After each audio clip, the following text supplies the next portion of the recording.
Hello, everyone, and welcome back to the channel. My name is Adi, and today we have a special guest. We have Jonathan Evans. John, how are you doing? I'm doing all right, man. I'm having a good day. Excited to talk about my teams. Yeah, and do you want to tell everyone a little bit about yourself and some of your accomplishments? Yeah, so I started playing Pokemon in 2013. I'm a recent master's graduate from university, and I'm going to be going to law school soon. After I started playing Pokemon in 2013, I didn't have any results until 2016 when I got second at Worlds, and then with double primals. And then in 2019, I got top 4 at NAIC with Ray Ogre, and I just won Players Cup 3 with Kyogre Torkoal. So, yeah, that's right. John Evans is your Players Cup champion. Again, congratulations on that. That is an incredible achievement. It's really exciting to see. I appreciate it. And so, yeah, I guess let's talk about the team that you used, because you did use a very similar team for both the regional stages of the tournament and the global stages of the tournament, which is the regional stages team is on screen right now. Can you tell me a little bit about the lead up to Players Cup and how you came about this team? Sure. So I find personally that I'm really bad at team building. So I just have a really tough time with it. So I often end up mooching teams from friends and making a few small adjustments to them, but not doing too much to make too much to like revolutionize the metagame. And so I was playing, Series 8, and I wasn't super happy with it. I wasn't really vibing with a lot of teams. And then I saw Springs post this one tweet where he mentioned this Korean player had built a Sun Rain team with like Venusaur and Clefairy and Mimikyu. And I tried it out on ladder, and, I wasn't really impressed. It was fine. It was okay. But I wasn't really feeling it. And then a few weeks later, my friend Jody, Soul Survivor, tweeted that he had used a Sun Rain team and had been like smashing the ladder on stream. And so I asked him for it in PMs, and I got this, but with Dark Pulse on the Tornadus and a few different spreads.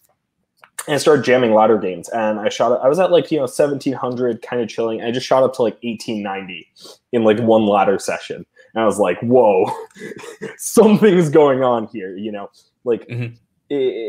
I'm like, I think I'm a good player in general, but like I'm not the best at laddering, and so if I start doing well on ladder, I'm like, "Oh, okay, something special is going on here." Yeah, definitely. I feel the same way. Whenever you have a ladder rating that you normally like hover at most of the time, and then all of a sudden when you just go on a crazy win streak and it feels like it's not luck, it's just consistency.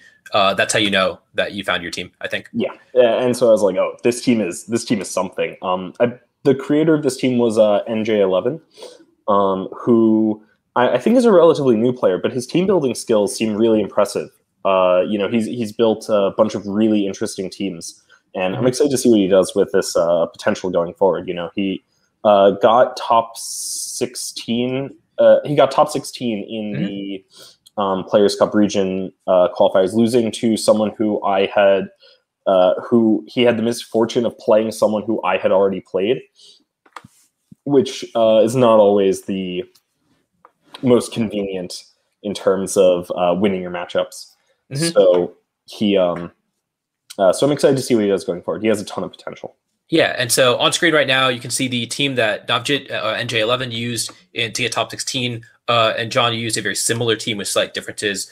Although, like you said, I think that one of the crazy things about this team, when I remember it won, or a variant of this won one of the Victory Road circuit tournaments, and it kind of came out of nowhere. That was the team with Porygon 2 and Urshifu instead of Grimmsnarl and Metagross. Yes. And I think it kind of came out of nowhere to most players. Like I hadn't seen Springs' tweet with the original version of the team.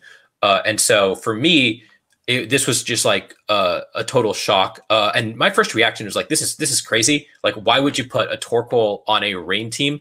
And it kind of, to me, looked like the teams that were popping up in Series 7, where they had like Regigigas Weezing and then Torkoal Venusaur, or like Colossal Dragapult, where it was two separate modes with kind of good stuff mons to clean up the game.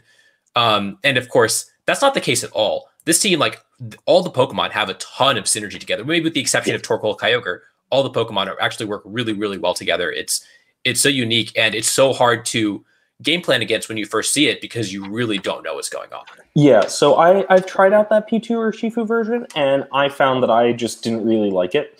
When I started laddering with... So one thing that's really interesting is that my approach to the team now has actually changed a lot than the approach I had to the team when I started laddering. So I tend to prefer playing kind of slow, more bulky styles in general.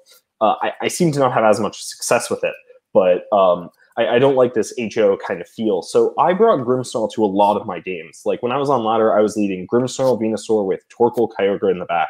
And I just kept going and going and going. I was like, wow, this is super good. But as my understanding of the team evolved, I started to bring Tornadus a lot more, particularly in region finals and global finals. But I think that's partly due to the specific matchups I was facing where Tornadus was phenomenal. Mm-hmm.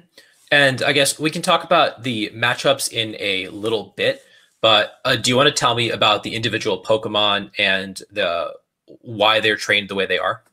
Yeah, sure. So I guess I'll start with the centerpiece of the team. So basically, this is a Venusaur Kyogre team.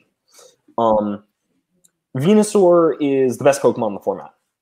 Potentially bar Incineroar. I'm not sure I want to get into that debate. But Venusaur is like one of the strongest Pokemon in the format. Vine Lash is extremely good. It hits every Pokemon except for Venusaur and like the odd Rillaboom. And it has Sleep Powder, so it can disrupt your opponent, and it's just phenomenal. Venusaur is the best Pokemon in the format. And so the question is, and so oftentimes the question is, what do you do to support your Venusaur? How do you interact with your Venusaur? And this team decided that the best thing to do with the Venusaur was say, okay, we get the Venusaur, we go in, maybe we lead Grimmsnarl, Venusaur, and then in the back we have Tornadus, Kyogre, so we get the screens up, we do the Vine Lash, then we set Tailwind, and we click Water Spout on all the damaged Pokemon, and we win. And so that's the main kind of theory. And then you also have a Torkoal, because Torkoal Venusaur is very important. That gives Venusaur a number of different options. First, it gives you access to an actually usable Weather Ball. So it's cool to have Water Weather Ball to hit Incineroar, but one of the best uses of Weather Ball in general is scaring off Zacian or one-shotting Zacian with Fire-type move. It then gets a bunch of other utility, like fighting other Venusaur and fighting other Steel types, but like making sure that Zacian dies is really important. So then you have the Torkoal added to the team, and then things start to get a little bit weird. It's like, okay, so I have this Torkoal, I'm going to use it to support the Venusaur, and then I'm going to set up the Rain, and maybe the Rain will have speed, and maybe it won't, and a bunch of things like that. And of course, Torkoal. Okay, so yeah, the team is Venusaur-centric. So what is Venusaur weak to? Venusaur is weak to Thundurus. Venusaur is weak to Zacian. And it's weak to Grass type. It's weak to opposing Venusaur, Charizard, and like Kartana. Mm-hmm. So with Fire type Weather Ball, Venusaur is able to beat the Steel types I mentioned, the Zacian and the Kartana. And then Torkoal with Burning Jealousy is able to shut down Thunderization. That was one of the things that kind of drew me to this team when I first saw it, was that like I really liked the way Torkoal just shut down Thunderization, which was massively oppressive at the time. And then Torkoal also allows you to have the opportunity to go for fast Sleep Powders, allows you to go for fast Vine Lashes, it allows you to like outspeed things that you really would like to be outspeeding, while also providing a ton of utility with Burning Jealousy and Yawn and a lot of support. So that's the kind of Torkoal Venusaur idea. And then the Tornadus and the Kyogre. The Kyogre is extraordinarily simple. This Kyogre goes fast because I don't have a Trick Room mode. Mm-hmm. But it's also as strong as it can be, so I do more damage with Water Spout. That's it. Thunder is chosen because I want to hit other Kyogre more than I need Ice-type coverage for anything. I already have a Torkoal, I have a Weather Ball and Venusaur, I have a Tornadus. You don't really need Ice Beam. Unlike in the past, Rayquaza is not in the format. Yes, Rayquaza and Salamence. are the big reasons you would run Ice Beam in 2016 and 2019. You needed it to hit both of them. If you weren't hitting those Pokemon with your Kyogre, you were trolling. Like, they're just... it was just a mistake. And, of course, we expected Kyogre to be very common in this metagame. It surprisingly wasn't, but it obviously showed up on the biggest stage, so... Yeah, and then Tornadus, this Pokemon's actually really strange. So, offensive Tornadus... So, I originally didn't like bringing the Tornadus on the team because it had Dark Pulse instead of Protect. So I didn't feel like my game plans were very flexible when I had the Tornadus. I couldn't really maneuver my end games very well, and I couldn't really lead Tornadus because oftentimes people just lead Incineroar because they're expecting you like lead Venusaur or something, or lead Tornogre, and they'd be like, "Aha! I can fake out your Tornadus and kill it." And I'd be like, "Well, great, thank you, I appreciate that," and lose. And so I just didn't really understand. And Dark Pulse is kind of cool because you can like max Darkness and get, Spadef drops for your Kyogre. It never really came up for me in practice. So I just put on Protect, and I am a huge fan of Protect in that slot. It gives you so much more freedom, so much more flexibility.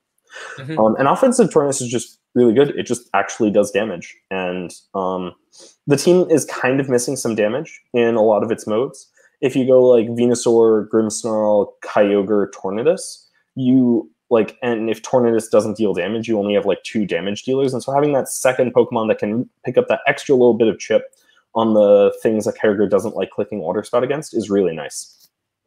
The Heat Wave helps against Zacian when you've set up Tailwind. It helps against Venusaur when you're in the sun. It's just an all-around like very solid option that takes advantage of Torkoal's damage that takes advantage of Sun to like pump out some extra spread damage against some important targets. Yeah, I guess going back to Protect, one of the things that I noticed in this format that was very different from other formats in this Dynamax era is that you really want your speed control later in the game. You don't want it early in the game. Your Pokemon generally are living attacks early in the game, and so you can do things like Lead Grim Venusaur, and that's really, really powerful, but you also like really need your Kyogre to outspeed things in the late game. And we saw that on like Calyrex Ghost teams where they'd always bring Whimsicott in the back so that, or try to preserve the Whimsicott so that they can get a Tailwind up in the late game. So that like speed control, when you have these powerful spread moves, like on Calyrex, Glastrier, Kyogre, Groudon, ended up being so important. And so having Protect on Tornadus so that you could lead it potentially, or you could choose exactly when to set up Tailwind seems like it's a really vital part of this team. Yeah, it's... I mean, NJ11 did fine with it. I just think it's significantly better. I got a lot of use out of it. Then Grimmsnarl, it's mainly standard. You got your standards bulky spread with Spirit Break and screens. Then you have the kind of weird choice of Sucker Punch. So Sucker Punch does a few cool things for this team. First, one of the first things that's a side activation for your Metagross. Oftentimes Metagross and Weakness Policy are super telegraphed, so it can be hard to convince your opponent, like, hey, you should probably activate my Weakness Policy for me. That would be great. Thank you so much. And so sometimes you need to activate it yourself, and Sucker Punch is a great way to do that. But as I was testing, I actually found that Sucker Punch was super useful in a ton of like random positions and matchups. Grimmsnarl is base 120 or 125 attack, and so Sucker Punch just 2-shots Regieleki. It just does like a very, like at least 40% to Dragapult, like maybe more. It's very useful in a bunch of very strange places. And you can see it come up a little bit in my run, particularly in my winner's semi set against Alejandro Diaz, where I turn 2, went for the Sucker Punch and on the Calyrex Shadow, and my opponent thought, there's no way John goes for the Sucker Punch here. It's so obvious I'm going to switch in Indeedee, and didn't switch in Indeedee and attacked, and then immediately lost the game. And then Metagross is here. It's kind of just like a kind of catch-all matchup Pokemon. The first 5 Pokemon are kind of the core of the team, but they have some pretty glaring weaknesses. The team is weak to Calyrex Ice. It's weak to... it's kind of weak to Zapdos sometimes. It's weak to Zygarde. And those are the main uses. And so Metagross comes to those matchups and like can perform pretty well. At +2, it can give you Steel Spike boost in your Kyogre to take less damage from the Calyrex. It can hit the Zygarde, which I faced 1 or 2 times on the ladder, and was just like a little bit scared of going into region finals because you have no clue what you're going to face. Mm-hmm. And I guess there's most of your Pokemon have pretty straightforward EV spreads, but I guess except for the Torkoal. Except for the Torkoal, yeah. And I was going to ask you about that. So tell me about why you chose to run a especially defensive investment Torkoal. Okay, so I think physical. So first, there's just the obvious, which is it's more efficient stat-wise to run special defense on Torkoal if you're not running body press, because for the same reasons that it's very efficient to run specially defensive Kartana. Torkoal just gets like more out of investing in special defense than it does out of investing in defense in terms of its overall bulkiness, because it already has so much defense. But the second thing is that like Torkoal doesn't. So there are some teams where physically defensive Torkoal is more important. Some teams where I think specially defensive is better. One thing that this team really has going for it is that it doesn't need Torkoal to fight Landorus. So when you run specially defensive Torkoal, you just get kind of smashed by Life Orb Max Quake from Landorus. And on a bunch of teams, it's unacceptable because your Torkoal is like an important element of your Landorus matchup. And so it needs to take those types of attacks and Burning Jealousy. And so there are a ton of physical attacks you actually need Torkoal to take. The way this team is functioned with the Kyogre and with the potential Max Geyser on Venusaur and with the screens in particular, I found that Torkoal wasn't really taking that many physical attacks and didn't take too much from them. Sometimes you want body press on Torkoal so that your Torkoal can fight Incineroar. This team doesn't really care about that because it has Weather Ball on Venusaur and a Kyogre. So Incineroar is not that big of an issue. So you rarely have to end game against Incineroar with your Torkoal. So insofar as that's the case, Torkoal doesn't need to hit anything in particular with body press in this metagame. So you can reduce your defense investment, which means which is inefficient if you're running body press because you're reducing your bulk and your damage in exchange for some more bulk in a different place. But the way it is right now, I didn't need body press, so I was able to make my Torkoal overall significantly more bulky, which helped out a lot against Venusaurs. In both my tournament run and practice and my Players' Cup 4 qualifiers and all sorts of places. Yeah, that makes a lot of sense.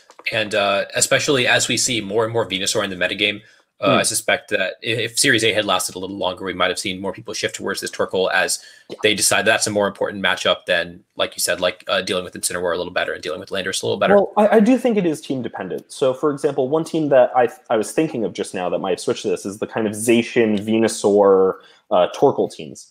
But those teams really struggle against Incineroar. It's just so awkward because you have Zacian, you have like Venusaur, Torkoal, Charizard, Incineroar, Grimmsnarl. You're not hitting Incineroar with anything except your Zacian, which can get potentially so uncomfortable. So it's possible that a lot of teams needed the body press coverage more than they needed the special defense. And I think you might have been able to get away with specially defensive and body press Torkoal, but I'm not sure whether that would be significantly more efficient than running physical defense, especially on teams that need Torkoal to like fight Landorus or something. Yeah, so that's a really good overview of what the individual Pokemon do. Do you want to talk me through your regional stages of the Players' Cup run and maybe 1 or 2 notable games that you played there? Yeah, sure. So my first round was actually terrifying in the regional stages because I was facing a Sun team with Indeedee, which could get a little bit awkward. And I got myself into a very winning position in the first game and then disconnected. Which was not great. And then in game 2, I decided to lead my Venusaur into my opponent's Indeedee Charizard, which was also not great. And I managed to clutch that one out with a bunch of where I sleep powdered the Indeedee, and then my opponent let me sleep powder the Charizard, and so I was able to clutch that one out. But it was not even a little bit pleasant. And then I was able to close out the third game with some appropriate play. Then I faced a Colossal team. My opponent, it was relatively straightforward. I faced a Kyogre team. That also wasn't too difficult. And so the first 3 rounds were not too tough except for that little, internet hitch. Then I had to face Jisok Lee, Maluka, and that was a very tough match. He was very good and very interesting. In the first game I played against him, he led Urshifu Whimsicott, and I led Grimmsnarl Torkoal, and he went for a switcheroo Wicked Blow on my Torkoal, which really threw me off and then set me back and made it difficult for me to come back into the game. And then I played Paul, who was running the same six that Leonardo ended up using. He didn't exactly know the correct lines to take, so my match against Paul was significantly easier than my match against Leonardo. But it also didn't hurt that that I only had to beat Paul in 2 games, and I had to beat Leonardo in a lot more. After that, and so that was the first 5 rounds. Then I had a week of prep, and I played against Mike D'Angelo, a Colossal player. We put a ton of work into prepping that matchup. I don't think I have enough time to do that, to do all the work we both put in justice here. But maybe I'll talk about it later. If anyone, if you're interested, let us know in the comments, and Mike and I can come on and talk about how we prepared for the matchup with all the time we had. Yeah, that one was really interesting for me because I'm also friends with Mike, and so I helped both of you guys prep prior to Players Cup, and completely abstained from the preparation of that. But I got to kind of witness both of you guys do your individual prep, and that's always really interesting to see. So I would love to have you guys compare notes at some point if people are interested in that. Yeah, and then I played Alec Rubin, and I had done like slightly less preparation for him because I was much more focused on winning the first match, winning my match against Mike, and getting to that win and in, and so I got destroyed real quick. And then I played Colin, who was using the Sun team that you've gone over on the channel previously, and my match against him was relatively simple. Venusaur clicked Sleep Powder and hit my. I clicked Sleep Powder and I hit my Sleep Powders, and his Pokemon stayed asleep. So it could have gone a lot worse, but it went pretty well. Yeah, definitely. And so, of course, that was a pretty clean run through the Players Cup finals. I know that when using my team and Colin's team, when we play tested that matchup a little before Players Cup, it was really difficult for my team. Partially because we didn't have Max Ooze on Venusaur, and that was really valuable there. And so I guess, and since then that team has become really common. So I guess having a really good matchup there is really valuable. Yeah. So, so when I was starting to prepare for Players Cup Global Finals, there are a couple of things that I kept in mind. First is that a lot of people seem to keep the same team between region finals and global finals. I'm not going to comment on whether or not that's smart, but it is true. Most people like to keep the same kind of team. Either they think they've really figured out the metagame, or they're really comfortable with the team. So I know personally that I played almost 400 games of Sun Rain in the lead up to Players Cup. To Players Cup 3 region finals, not because I was like very interested in practicing or anything. I just found it like extremely fun. I just really liked the team.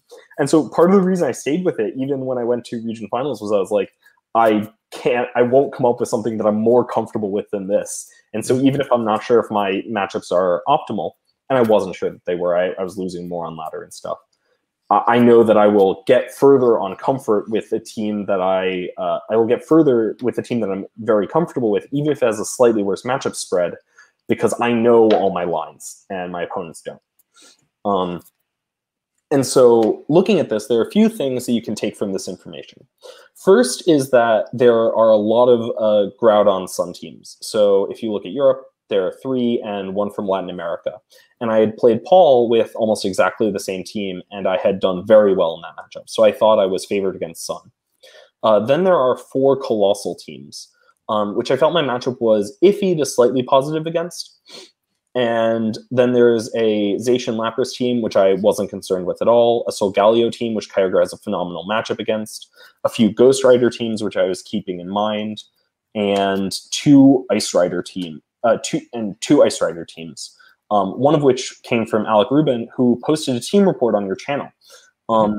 Because he posted a team report on your channel, I was actually pretty convinced that he was not likely to bring that team again.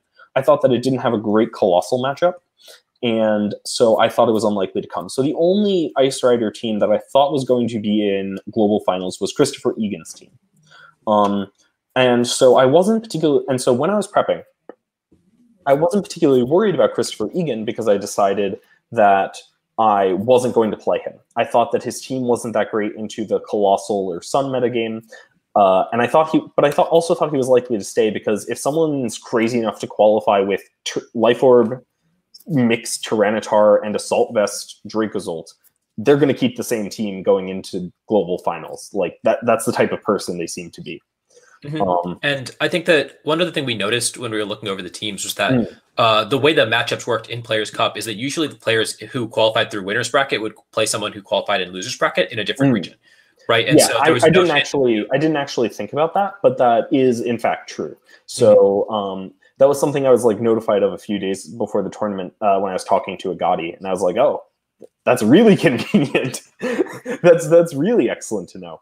Because that meant I was even less likely to face Christopher. So when I went to preparation, I looked at my games. I saw that I had brought Metagross to 3 games in region finals, and I had lost all 3 of them. And I was like, okay, maybe Metagross is not the play. Maybe I want to do something else. I thought my matchup against Colossal was like okay, but it relied on kind of weird mind games in situations that I wish I had more favorable positions. So one of the Colossal game plans is you lead Tornadus Kyogre and you hope to catch them leading Urshifu Colossal. And then you have to like make a bunch of weird plays based on whether you think they're going to Aqua Jet or not, or Max Guard or not. The main problem with this line, and this is what almost caught me out in round 2 of region finals, is that you can lead Tornadus Kyogre and then your opponent's like, haha, I'm going to lead Zacian Rillaboom. And that sucks. That feels very bad. Because then you have to, well, it's fine, right? Because when you lead Tornadus Kyogre, you're probably having Venus, I would bring Venusaur Torkoal in the back. And so then you can turn 1 double switch, and your opponent's very likely to Behemoth Blade the Tornadus and Fake Out or Grassy Glide the Kyogre. So you can switch the Tornadus into Torkoal and then the Kyogre to Venusaur.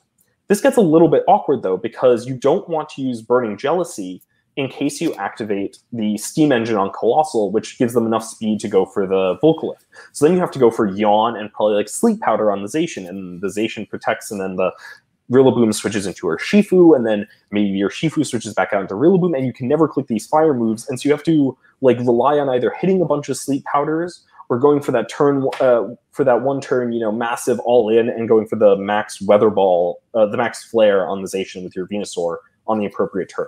It's just very awkward. And that's assuming that your opponent doesn't decide to do this in game 2 and then Behemoth Blade the Kyogre as you switch into Venusaur. Like it just gets very awkward and very uncomfortable. So when I was taking off the Metagross, I decided that because I wasn't going to fight Calyrex Ice, I just decided that. I was looking for ways to improve my Colossal matchup. And I was looking, and I tried, a bunch of different things. I thought about Porygon 2, I thought about Landorus, I thought about Garchomp, I thought about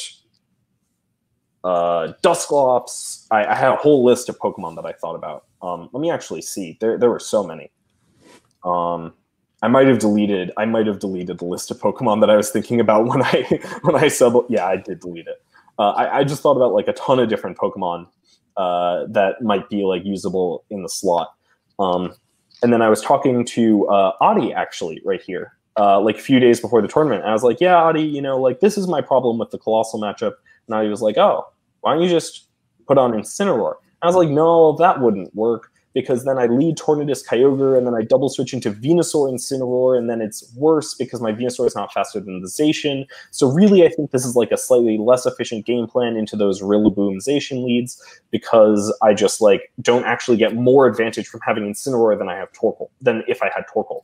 And I was like, yeah, but what if you just like protect the Kyogre and switch Incineroar? I was like, oh my god, that's genius. And so we played a few test games. And I had tried out Incineroar as well, and I just like didn't understand. I just like wasn't liking it on the team. I wasn't a fan. And then we played a few test games where I switched in Incineroar and protected turn one. I was like, wow, this is like very playable and very manageable, and I think this is a phenomenal like game plan where I can actually use it against Colossal. So I decided to bring Incineroar instead of Metagross to improve my Colossal matchup. And I think like, so part of the reason why I said Incineroar, I guess, is because of Roxen, who has been playing Colossal for a long time. He got 6th in Europe with Colossal in the regional stages. And I'm pretty sure he's undefeated in NPA, bringing Colossal every week. He has brought Colossal every week in NPA and still hasn't lost yet. Like, with all due respect to Santi and Wolf, who obviously, you know, won Players' Cup with Colossal, I think Roxen is the best Colossal player. Roxen is the best Colossal player. He is unbelievable. He is so good.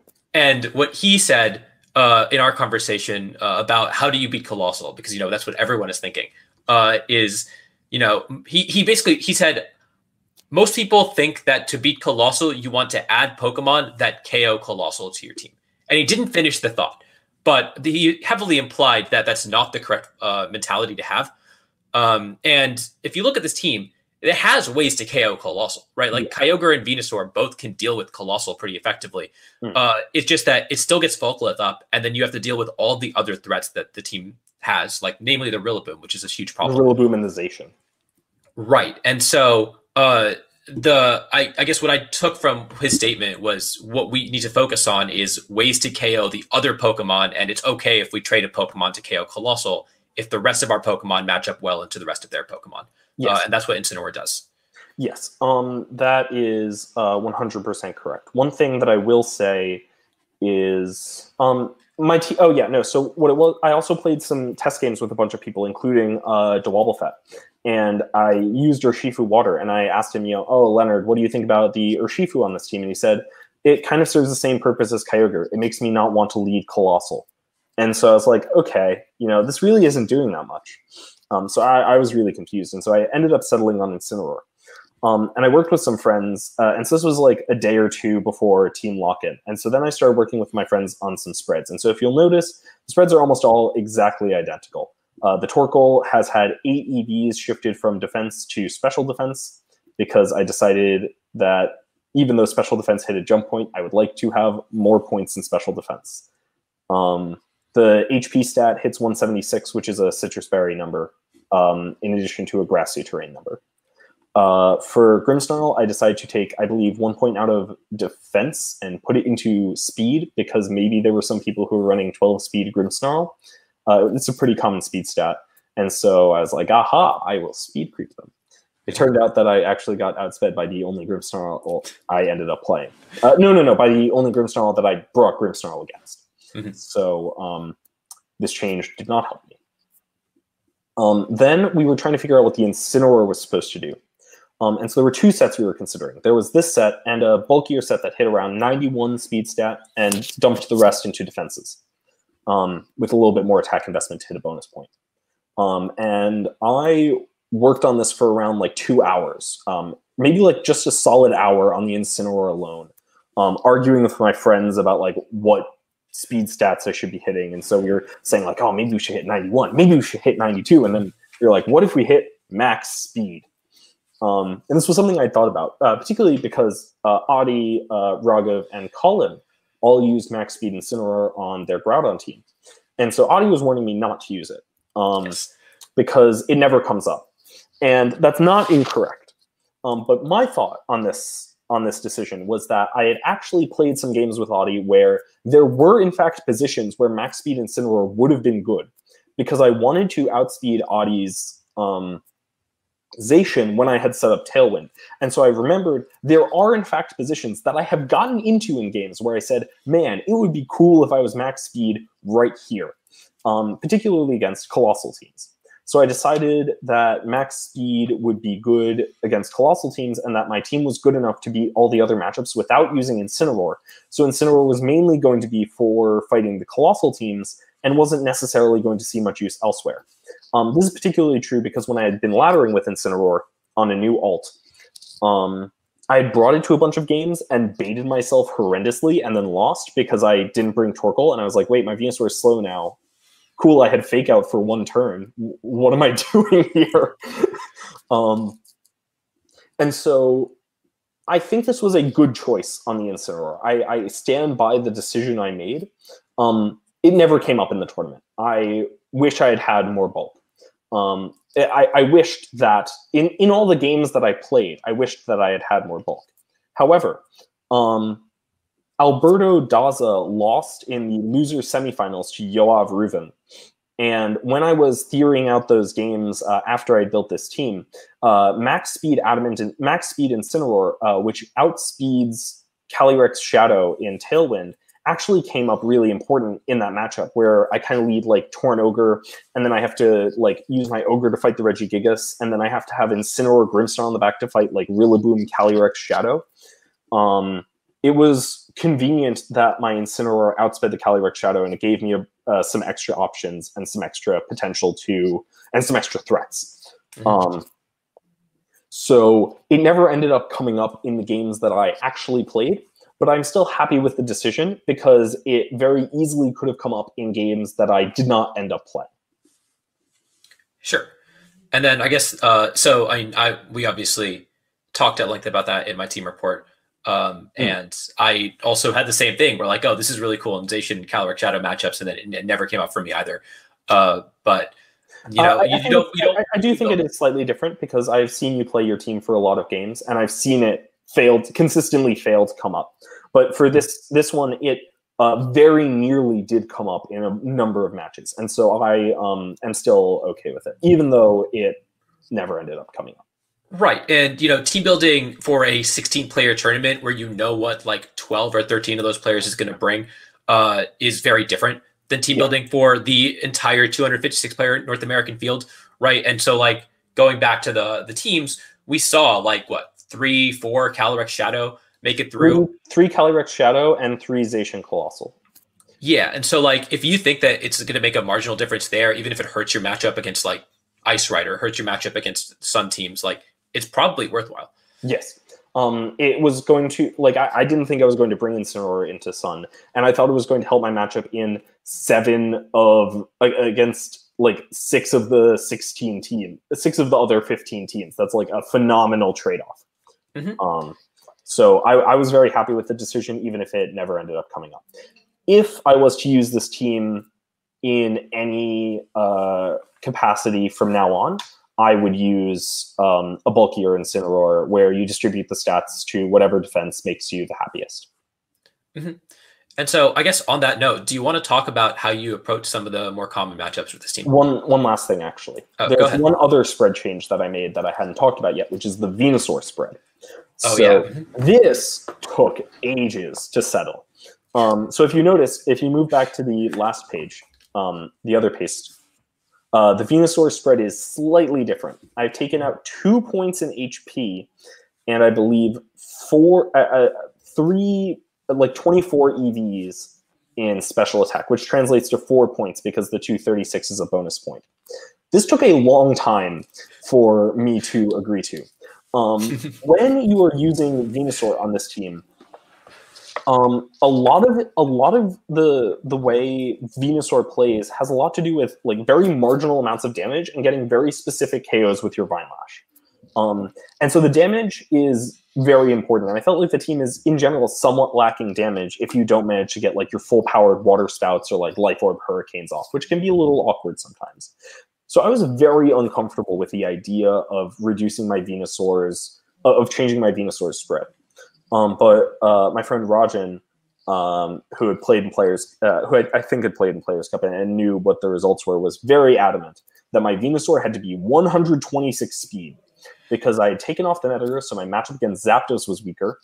And I wanted to be able to outspeed +1 Zapdos while I was in Sun, or +1 Charizard while I was in Sun. And I was like, there is no way that's going to matter. No one brings Charizard against me. I've played tons of Sun players, and they never bring Charizard, and it never comes up. And this genuinely saved my tournament life, and I could not be more thankful for this spread change. This was genuinely the most, besides changing to, this was like most like important possible spread change I would have made. I would have lost 3-0 in this reset of Grand Finals if my Venusaur did not have this precise speed stat. At least it is so important. Is the spread efficient? No. Would I choose this spread? No.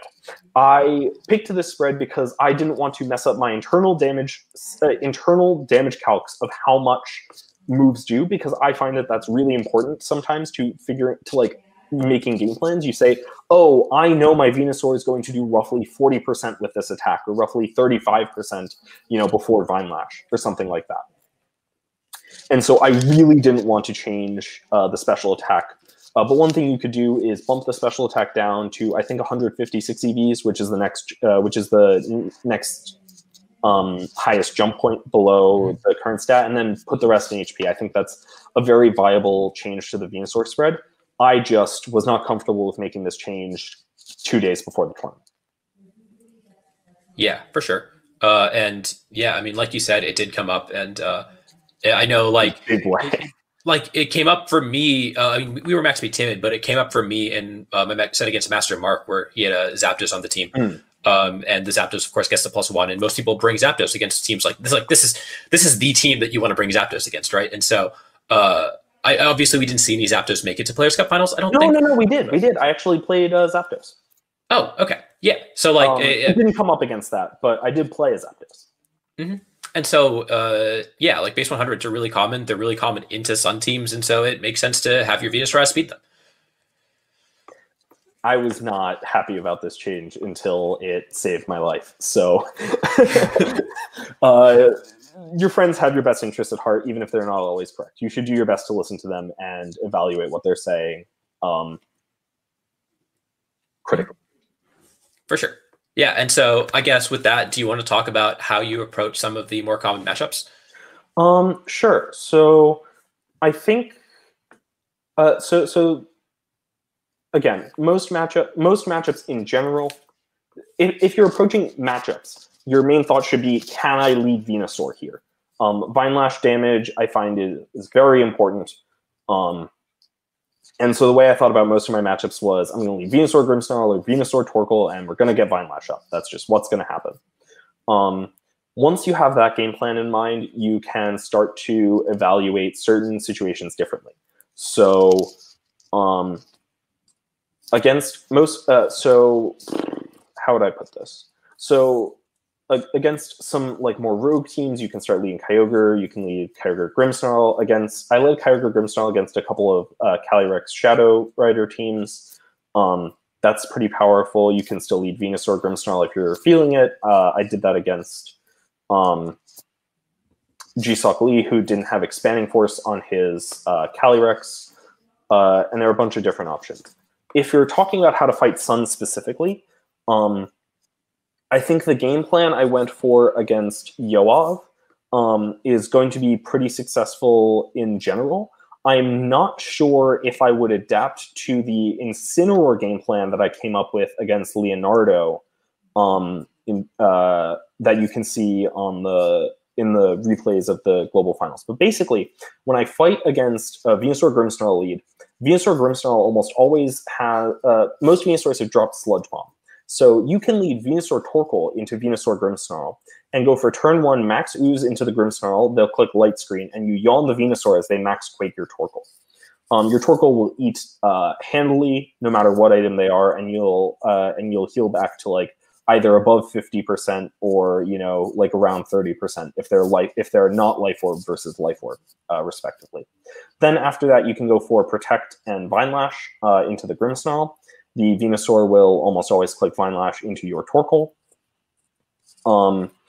Grimmsnarl might try and click Thunder Wave. If it starts clicking Thunder Wave, things can get a little bit awkward. But on the whole, this should be relatively favored. Then you can like pour damage into the Venusaur or pour damage into the Grimmsnarl slot as you see fit. You have a Tornadus in the back, you have a Kyogre in the back, so you have a lot of ways to deal with a Venusaur, even if it's at +1 special defense.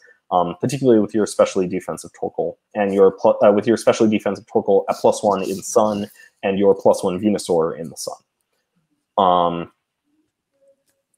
My game plan with Incineroar worked against Leonardo because I kind of like went for Max Guard and neutralized the Umbreon. I think that game plan might. I think Torkoal would have also worked in that game plan in the first set if I had just decided to Max Guard against the Umbreon ever.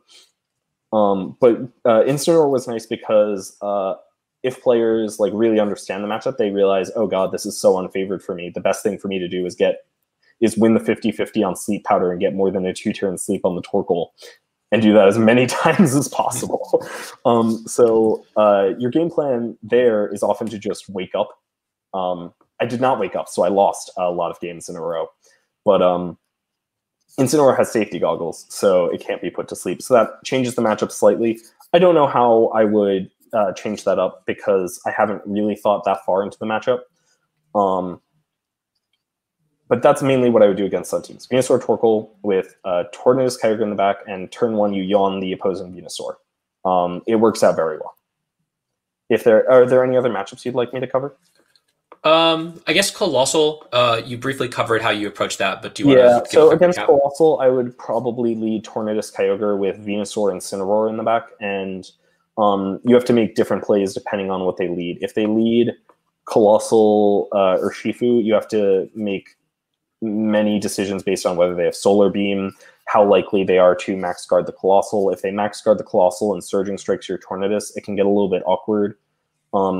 If you like max your Kyogre and max Geyser, it just gets like a little bit awkward. I'm not entirely sure how I want to play that matchup. I don't have it all entirely mapped out.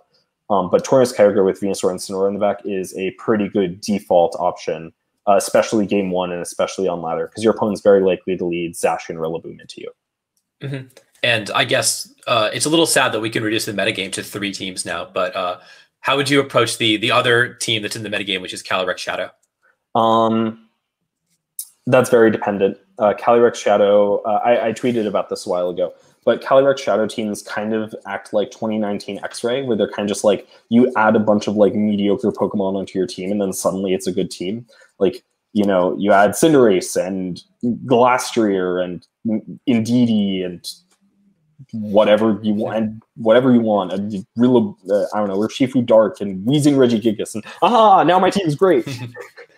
So that's really dependent on the specific matchup. So as I mentioned, if I played Alberto Daza, I was probably going to lead Tornadus Kyogre. When I played Alejandro, I led Grimmsnarl Kyogre game 1, and then I expected him to switch up and lead Indeedee to fight to make the Grimmsnarl kind of useless from the get-go in game 2. So I went for Tornadus Kyogre, which is really good against an Indeedee Calyrex lead. I think that, you know, that one's just down to how you feel about your matchup and like what you're thinking. I can't guide you because there are too many different options. Mm-hmm. And I guess it's worth touching on again. You mentioned that you lost to Alec Rubin, who's using a Ice Rider team, and then said you weren't facing him. I have no idea. I don't know. I purposefully didn't think about that. Incineroar is definitely coming. What you could probably do is something like Grimmsnarl, Kyogre, Torkoal, and Incineroar, maybe in some order. You could bring Tornadus. You could lead Incineroar, Kyogre with Tornadus, Torkoal in the back. You could bring Venusaur if they're not great against Sleep Powder. You could go Venusaur, Kyogre, Incin, Torkoal. I have no idea. The team is very flexible in terms of the modes you can go. There are very few modes in some matchups, there aren't that many modes you want to go, so you can just like do the same thing most of the time. But if you're running into a problem matchup, there are a lot of ways you can mix up your game plans and like change the way you think about it. So for example, against Alec Rubin, I'm pretty sure I like could have just won one of the games if I hit a Hurricane in the Sun, despite like a pretty bad start and like an overall negative mid game. Like I could have just, you know, hit a Hurricane in the Sun to win the game. Like there are a lot of potential options to close out games. So I think that those matchups, which might be a little bit more tricky, are just down to how ingenious you're feeling. Yeah, definitely. It's again, when I first saw this team, I had no idea how to play against it. Even as I like played practice games against you, I really do know how to approach it. So chances are your opponent is just as flustered playing against you as you are against playing against an Ice Rider. So speaking about that, that was actually one of I think my big advantages in Players Cup Global Finals is that no one was preparing for Kyogre. So my run was I played against James Maney, Gabriel Agati, Alejandro Diaz, Leonardo Bonanomi, Yoav Rubin, and then Leonardo Bonanomi. So I faced a bunch of Sun teams at the end, and at the start I faced Solgaleo, which is not good against Kyogre. I faced Gabriel Agati's team, which had 1 water resist, which was Whimsicott. Still terrifying matchup, but he had 1 water resist. He decided that he wasn't fighting me and then did, because no one else was bringing Kyogre. Then I fought Alejandro Diaz, who decided his Sun matchup was Rotom Heat, and then I had a Kyogre, so he had no idea what to do, and brought Glastrier against my Kyogre and then lost. And then I fought a bunch of, and then I got advantages against Leo and Yoav because I had this game plan that I had come in with. You know, I'm going to leave Venusaur Torkoal, I'm going to yawn. You know, you're going to try and sleep powder me, and it's not going to work, so I'm just going to wake up, and you don't have anything. And, you know, and then I was like, oh, and I already know my game 2 mix-up. Oh, right, against Sun, your game 2 mix-up is you lead Tornadus Kyogre as they lead Charizard, and then you max Airstream Water Spout, and then the Charizard dies. Your opponent is not allowed to lead Charizard into you, but you need to show them why they are not allowed to lead Charizard into you. And what I would do against the most recent game plan out of Leonardo, I have no idea. I don't know how I won that set. Maybe tried the thing that I won game 5 with. Maybe I have no idea.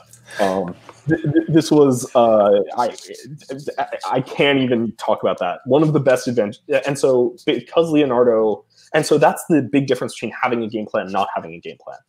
When I fought Leonardo at the start of Winners Finals, you know, I knew what I was doing game 1, I knew what I was doing game 2, I executed, and the game ended. The games ended. You know, it was very quick, very simple.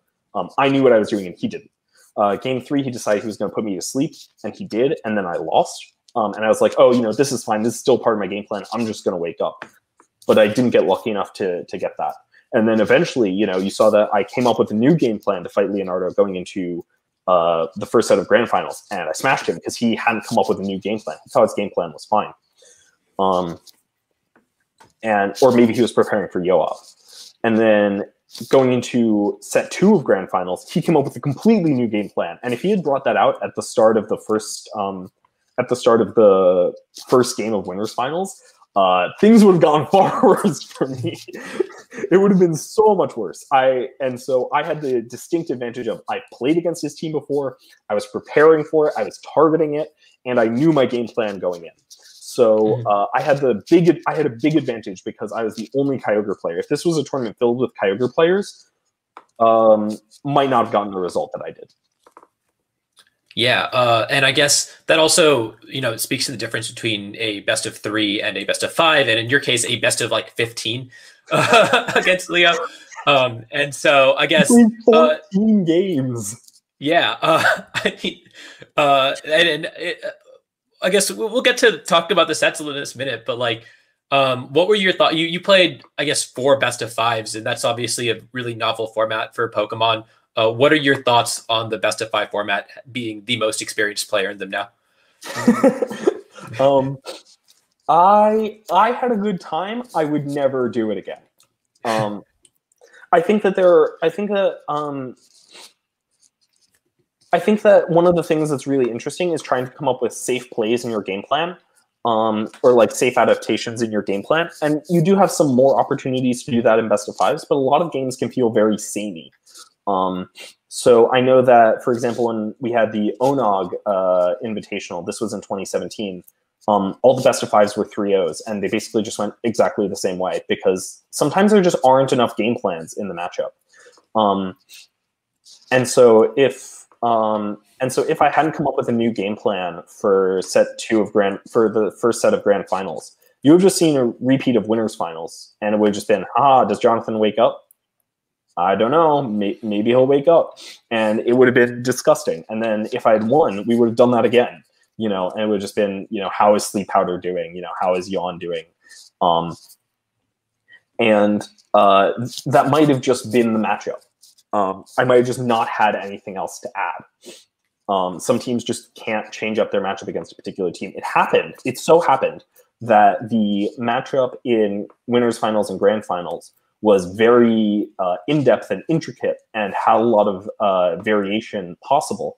But I do not think that it is that is necessarily the case. I think that it was also very frustrating to have a matchup that could potentially go bad if my opponent decided they were going to luck me out of it. And like knowing exactly how to play at game 1 and 2 and absolutely smashing it. And then my opponent saying, I figured it out. I'm going to luck Jonathan. And then deciding to luck me and successfully doing so. So that was very frustrating.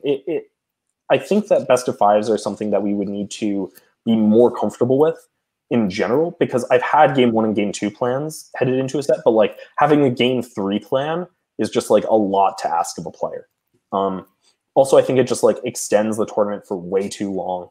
Only one of my sets would have been so. In terms of how best of 5 changed the matchups, I would have won my first set if it had been best of 3 instead of best of 5, and Leonardo would have won the third set if it had been best of 3 instead of best of 5. We went what he won. 3, 4. He won 6.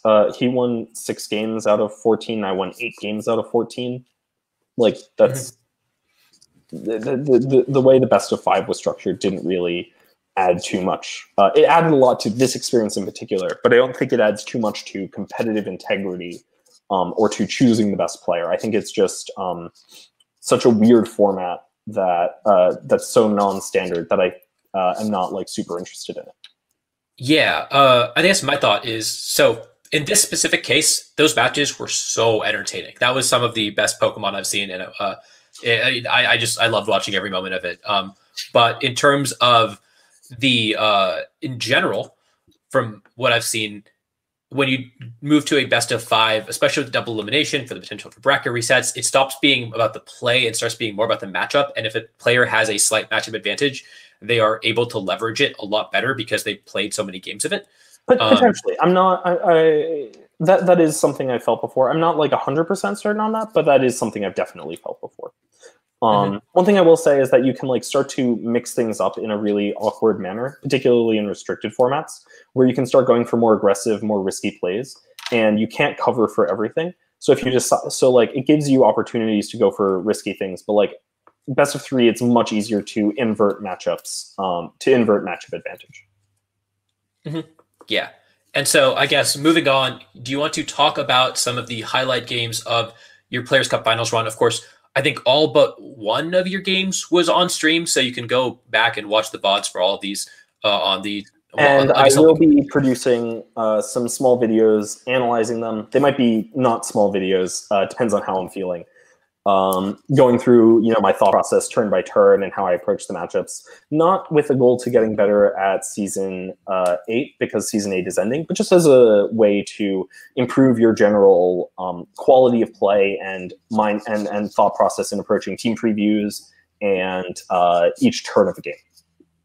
Yeah, and so I guess knowing that you're going to go in depth in some future videos, do you want to talk about I guess some of the more interesting matches in your run from pretty high level? I think so. I had a pretty clean sweep on my way to winners finals. The match that I felt was most interesting, which was really phenomenal, was my set against Gabriel Legati.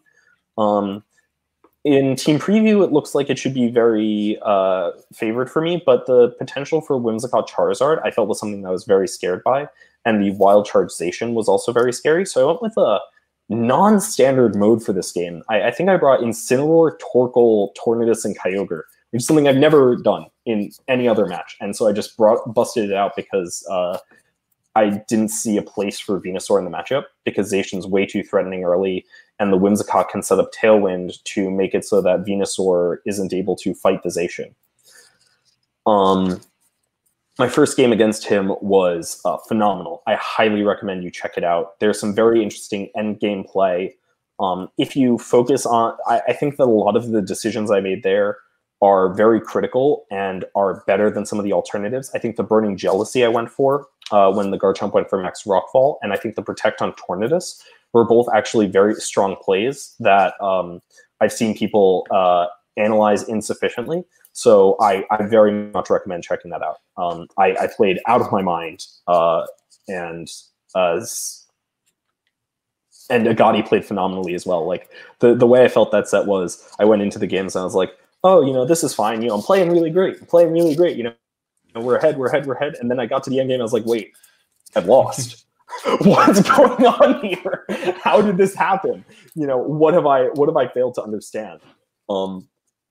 So those sets were, those games were really excellent. Some very clutch Pokemon that happened, and I would very much recommend watching them. And then I think my game against Alejandro Diaz, it's a little bit rough to watch because it was very one-sided. The thing I would say about that is that I made kind of mediocre plays. So like I felt like I didn't really enjoy my plays. Like my game one, I went for the Sucker Punch on turn 2. I was like, there's no way this works. This is so lazy. You know, this isn't respecting my opponent. I'm so dumb. I should have gone for the Spirit Break. This was just a mistake. And then he didn't switch in the Indeedee and didn't protect and didn't switch out the Calyrex, and I got the knockout. I was like, oh, okay. And then game 2, I was like, oh, I'm gonna, you know, protect my Tornadus turn 1 because he's gonna Tailwind, and then I'll Tailwind after him, and so I'll have the second Tailwind. I'll have the speed advantage in the late game with my Venusaur that I had in the back, and then, but I forgot that the Whimsicott had Taunt, so I just protected my Tornadus, and I was like, yeah, you know, this is good. And I was like, oh wait, no, this is terrible. And then he Max Phantasmed into my Protect, and I was like, oh, okay, sure. I guess I win. And so that's one of the things that can come with having matchups. Like you can just like make like decent plays, and your opponent can like play very hard into them because they're like trying to like outplay you like so hard because the matchup's tough. For grand finals, I don't know how I managed to pull out that set 2. I highly recommend watching that and looking at my attempts to play it.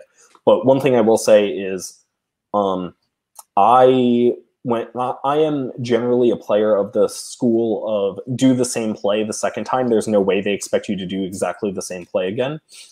And Leonardo was also a member of the school of do the exact same play. There's no way they're going to expect you to do the exact same play again. Philosophy. And so we just did the same play at each other like a ton of times, and it was very funny. But that meant that, you know, some of my game plans were like where I, you know, went for Tailwind with Tornadus in game 2 of the final set. You know, I just let him get the Sleep Powder on me, even though I was pretty sure he was going to go for the same play that he went for in set 1 in the winners finals when we had that interaction. So I think that I think that there are some really interesting potential mix-ups and potential play mix-ups that happened or didn't happen in the remainder in like the winners finals in the best of 5 section of the tournament that are interesting to evaluate. Did you feel like you had a better read on your opponent as the set progressed, as the multiple sets progressed? I mean, yeah, you get a sense of how someone, like, you know, when you play a ton of practice games against someone, you kind of get, you know, a better feeling of what they're going to do. But you're also so scared because, like, you played so much, so they can just mix it up, right? Like, anyone could just decide, I'm going to do something different this time. And it's really hard to know precisely when someone's going to do something different. But if you watch the game 5 of set 2, you know, I had a sense of the Groudon switching out, and I knew that I had to take advantage of it, for example. And so I was able to, you know, get some advantages in some positions because I decided that I had to, you know, call certain plays. I mean, yeah, you know your opponent better when you played like 14 games of them than when you play 0.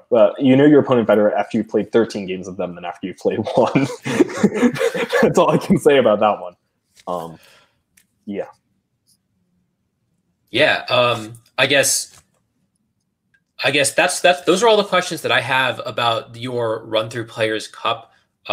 again, really, really incredible run. Just some phenomenal Pokemon being played, and I'm so glad that all of it was streamed so that we could watch all of it, because like that's something that I hope gets saved and people look back on as a really, really fantastic set.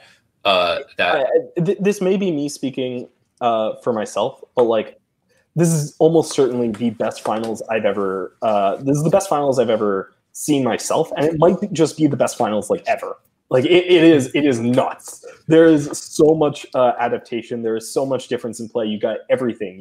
You get a first game plan, you get a second game plan, you get the adaptation to the first and second game plans, then you get a third game plan, then you get the adaptation to the third game plan, then you get the response to the adaptation to the third game plan and why that response is unacceptable, then you get a fourth game plan, then you get the failure to adapt to the fourth game plan, then you get the failure to adapt to the fourth game plan, you failure to adapt to the fourth game plan, and then you start to see someone maybe potentially beat the fourth game plan. And so there's just like a ton of, you got everything. You got hacks, you got ups, you got downs, you got tense moments, you got a climactic finish. I think it was genuinely, you got 14 games of a possible 15. I don't know what else you could ask for. Yeah, exactly. That's exactly it. It was just such a great matchup. And I guess that's all I have to say about that. So thank you so much for coming on. It was a really, really phenomenal run and such a great time learning about this really, really cool, innovative team. I think, I don't think we've ever seen anything quite like this since, Dual Primals in 2016. Yeah, no, this is something I am not familiar with. And I do want to say that at the start of season 5, my friend made a Sunrain team and I just trashed on him. I was like, this is terrible. What are you thinking? There's no way this works. And I did the exact same thing to Double Primals at the start of 2016. And then it turns around and I'm like, actually, haha, idiot, I am the one running Sunrain. It's me. Yeah. And so I guess, do you have any final words or shout outs that you want to give? Yeah. Shouts to the Tub, a bunch of homies who have been playing Pokemon with me for a number of years and have been a major source of support and friendship all the way. Shouts to my girlfriend, who has been phenomenal and actually listens to me talk about Pokemon for some reason. She has no idea what's going on. I'm doing my best. And shouts to the homies that started all. Shouts to Ben Rothman and Anosh. I played Anosh my first round at my first ever local tournament, and Ben Rothman was the one who started me off in this game. So none of this would be possible without the two of them helping me out so much along the way. Yeah, and of course, thank you again for coming onto the channel. It's been great. Of course, if you like this video, make sure to like and subscribe. And until next time, and comment. And comment. Yeah, for sure. And until next time, we'll see you all later.